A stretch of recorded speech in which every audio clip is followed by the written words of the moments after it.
stunned when Jesus said that to him, because if Christ had said that to Zacchaeus, who's a tax collector, and they didn't like tax collectors then much more than they do now.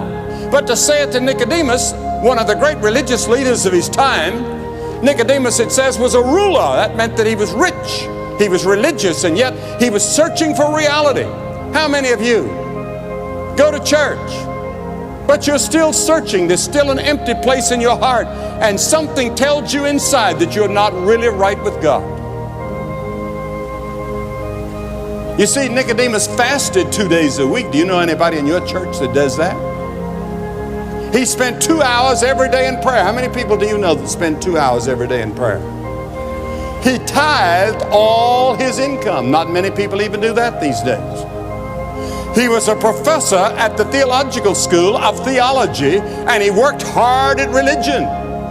But Jesus said, Nicodemus, that's not enough. You must be born again. Born from above. Now, why did Jesus say that to Nicodemus? Because he could read the heart of Nicodemus. He saw what was in him. He saw that he had covered himself with religion, but he had not yet found the real thing, fellowship with God. What causes all of our troubles in the world? Lying and cheating and hate and prejudice and social inequality and ultimately war. Jesus said, these things which proceed out of the mouth come forth from the heart, and they defile the man. He said it's in our heart. He said our hearts need to be changed. Psychologists and sociologists and psychiatrists all recognize there's something wrong with man. There are many words in Scripture to describe it. I'll take only 3 words. One is called a transgression. Sin is a transgression of the law, 1 John 3:4. Sin is a transgression of the law. What law? The law of Moses, the 10 Commandments. Have you ever broken one of those commandments? Then you're guilty of all.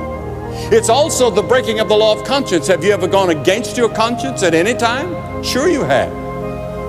And if you go against your conscience very long, your conscience becomes dull and duller and duller until after a while it's a seared conscience and a dead conscience. And your conscience is no longer a safe guide to go by. It'll lead you astray because you've gone against it so much. And then there's another one, a commandment, law. Thou shalt love the Lord thy God with all thy heart and soul and strength and mind, and thy neighbor as thyself. Have you always done that?